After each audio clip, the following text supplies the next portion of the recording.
Dalam pandangan saya dari portal tafempa.com, saya melihat terminologi relokasi semacam pengusiran warga secara halus, kendati substansinya adalah memindahkan warga ke wilayah barunya.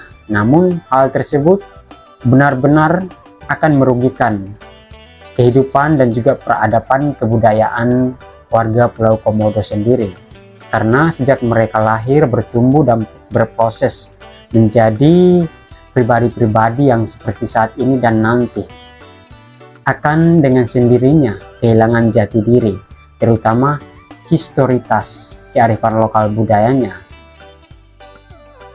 Pertumbuhan pariwisata Provinsi Nusa Tenggara Timur, khususnya yang berada di Manggarai Barat, mengalami pertumbuhan yang sangat signifikan dalam beberapa tahun terakhir ini.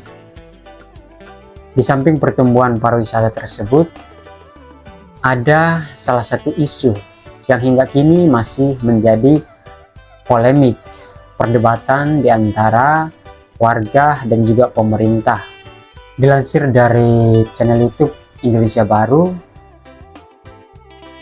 dikatakan bahwasannya sekitar 2.000 warga yang saat ini tinggal di Pulau Komodo, Manggarai Barat, terancam akan direlokasi atau dipindahkan ke wilayah baru, di mana motif utamanya adalah pemerintah bekerja sama dengan investor untuk menjadikan Pulau Komodo sebagai salah satu destinasi wisata super premium Indonesia. Kendati demikian, yang menjadi persoalan utamanya adalah warga yang tinggal di Pulau Komodo. Mereka sedang dibatasi untuk menjalani aktivitas mereka, mulai dari pekerjaan, mencari kehidupan, dan sempitnya lapangan pekerjaan. Dulu, sekitar tahun 1975-an, pemerintah mengeluarkan peraturan yang melarang warga setempat untuk tidak berburu rusa. Kemudian, isu yang belakangan menjadi viral di media sosial adalah pihak atau pengelola Pulau Komodo melarang warga untuk tidak mencari kehidupan, terutama menangkap ikan di perairan Pulau Komodo. Tentunya hal tersebut tidak diterima baik oleh warga setempat, karena sejak nenek moyang mereka hidup menyejarah di wilayah tersebut, sejatinya mereka berhak untuk melakukan apa saja asalkan tidak bertentangan atau merusak alam sekitarnya. Kendati demikian, pemerintah yang telah bekerja sama dengan investor menggunakan terminologi atau istilah relokasi. Dalam pandangan saya dari portal tafempa.com, saya melihat terminologi relokasi semacam pengusiran warga secara halus, kendati substansinya adalah memindahkan warga ke wilayah barunya. Namun hal tersebut benar-benar akan merugikan kehidupan dan juga peradaban kebudayaan warga Pulau Komodo sendiri, karena sejak mereka lahir, bertumbuh dan berproses menjadi pribadi-pribadi yang seperti saat ini dan nanti akan dengan sendirinya kehilangan jati diri, terutama historitas kearifan lokal budayanya.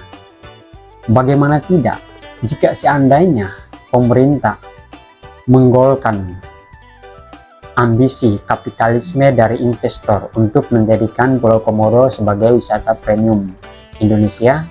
Tentunya warga yang ada di Pulau Komodo akan kehilangan segala-galanya, dan di wilayah baru tersebut mereka akan memulai kehidupan di mana situasi tersebut benar-benar baru.